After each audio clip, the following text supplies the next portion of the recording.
This video is sponsored by Ultimate Guard. Pick up Ultimate Guard products at your local game store or order them on Amazon. Link down below. Welcome once again to Commander by Danon. Today's video came about because of the new secret layer coming from Wizards of the Coast. Specifically, I wanted to build one around Storm, Force of Nature.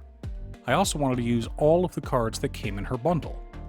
Real quick, and I know it's annoying to keep hearing this, but statistically, if I don't ask you to like and subscribe, the video gets fewer subscribers. Storm, Force of Nature is a 4-mana 3/4 legendary mutant hero with flying and vigilance. She also has the ability Ceaseless Tempest, which says that whenever she deals combat damage to a player, the next instant or sorcery we cast this turn has Storm. Storm is an Omega level mutant and her card is a powerhouse.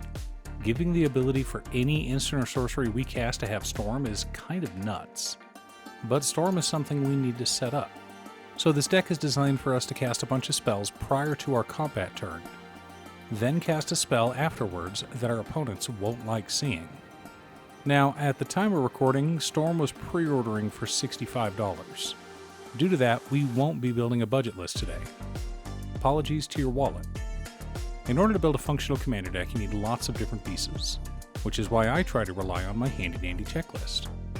50 mana sources, usually split between 37 lanes and 13 pieces of ramp, 10 pieces of card advantage, 8 to 10 pieces of spot removal, 2 to 3 board wipes, 2 pieces of graveyard hate, and 1 sudden I win card. Oh, one more quick announcement before we get started. I'm currently streaming with my son over on Musings by Danon as well as Twitch. It'll mostly be Final Fantasy XIV, but you're more than welcome to pop in and talk about Commander. Honestly, about half my streams are talking about manga, anime, or Commander.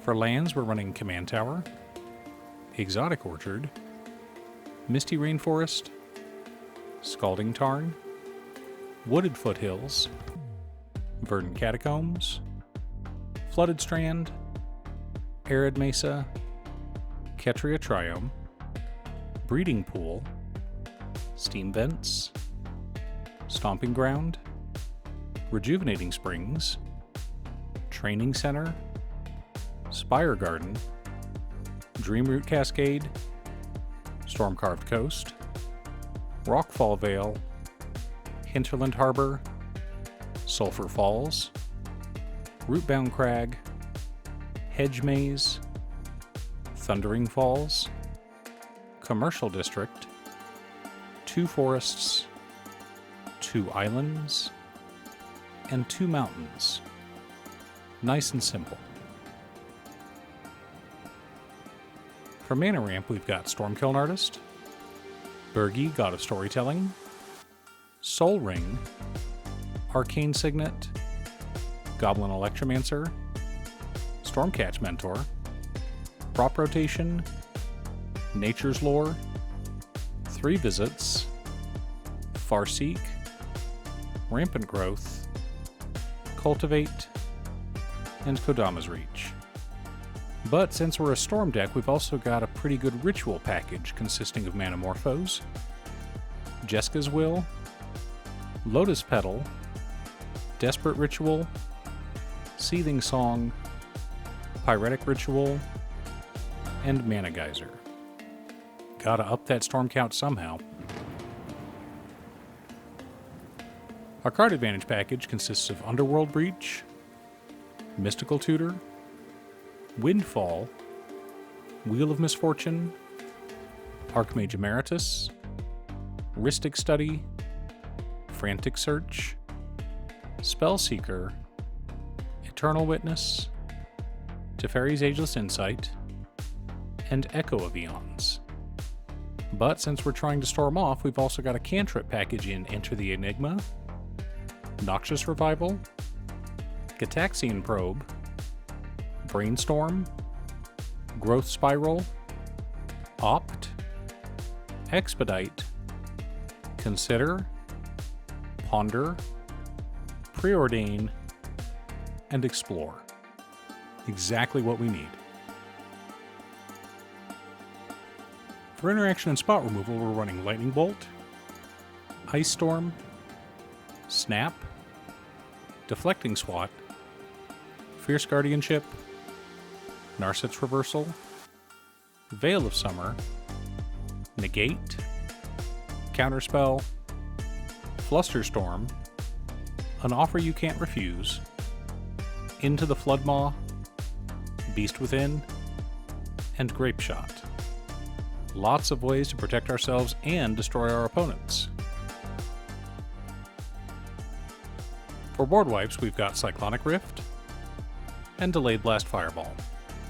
We don't have a lot of creatures in our deck, but the ones we do have we want to keep, so one-sided board wipes are always fun. The core of our deck consists of Ralstorm Conduit, Fear of Missing Out, Nexus of Fate, Mizzix's Mastery, Thousand Year Storm, Brain Freeze, Ave Progenitor Ooze, Haze of Rage, Dualcaster Mage, Dragon's Rage Channeler, and Reiterate. Lots of ways to close out the game. Now that we have our deck list, let's compare it to our checklist. 50 mana sources split between 30 lands, 13 pieces of ramp, and 7 rituals. Normally I don't like to count rituals, but in this deck's case, we'll make an exception.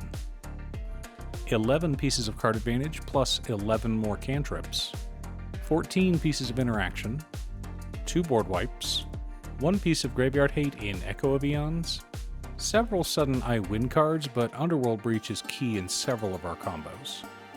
Usually when I build a Spellslinger deck, the deck is built around Thousand Year Storm, casting a bunch of spells to gain more and more value with each one, leading to exponential and explosive growth. Either that or I pair a couple of copy spells to create an infinite stack of copy effects to win the game with Ralstorm Conduit. But this deck is doing neither. We want to win via Storm. So how do we do that with this deck? By casting spells the old-fashioned way? I mean, sure, but as I mentioned before, Underworld Breach is a key combo piece in our deck. When combined with Frantic Search and Thousand Year Storm, we can dig through our entire deck while generating a ton of mana. Here's how the combo works. First of all, you need to cast any instant or sorcery. Good thing our deck is running 50 of them. Secondly, we need to make sure Underworld Breach and Thousand Year Storm are both on the battlefield. We cast Frantic Search, then Thousand Year Storm makes a copy. We resolve the copy, drawing 2 cards, discarding 2 cards, and untapping 3 lands.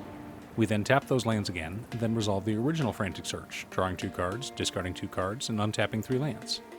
We tap those lands again, bringing us up to 6 mana plus 5 cards in the graveyard, 4 from the discard effect of Frantic Search plus the original Frantic Search. We then use Underworld Breach to give Frantic Search escape, exiling 3 of our 4 cards, and putting a total of 3 copies of Frantic Search onto the stack. This allows us to dig through our deck, creating a massive storm count and a ton of mana. Then all we need to do is attack with Storm, then cast Nexus of Fate and take 30 turns or so. Now, a quick note about Storm. Storm stacks, just like Prowess. When you have a creature with Prowess and another effect that gives them Prowess, that creature gets +2/+2 for each non-creature spell you cast each turn. Storm is the same way. You copy it twice for each spell cast this turn. So if we have a Storm count of 10 and then cast Brain Freeze as our 11th spell, target opponent mills 63 cards. That's 3 from the first Brain Freeze, plus the Storm count of 10, plus the Storm count of 10. Now, while that won't win us the game early on, if an opponent has already drawn a ton of cards, it very well could remove them from the game. Of course, that doesn't sound as exciting as casting Nexus of Fate and taking 10 extra turns. Are you picking up Storm Force of Nature? What about one of the other Marvel legendaries? Leave a comment below. Thanks for tuning in. Once again, a huge shout out to my editor Cutestuff. I couldn't make these videos without her. If you'd like to hire her to edit your own videos, she can be reached at cutestuff.edits@gmail.com. Link is down below. If you're looking for ways to support the channel directly, you can head on over to patreon.com/Danon. You can have a video made or just ask for help building or tuning a deck list. I also wanted to give a quick shout out to all of my patrons: Waffles, Jiraiya, Danny, Muffins, Marcus, Brett, Roxy, Alex, Borgie, Naswin, Conga, Aaron, Chris, Robert, Austin, William Pye, Kazaris, Booksu, Patrick, Travis, Naffy, Noodle, Tiz, and Art. You guys are awesome. I post new Commander Deck videos every weekday, so be sure to subscribe and ring the bell to be notified of new videos. Again, thanks for watching, and I'll see you all again next time on Commander by Danon.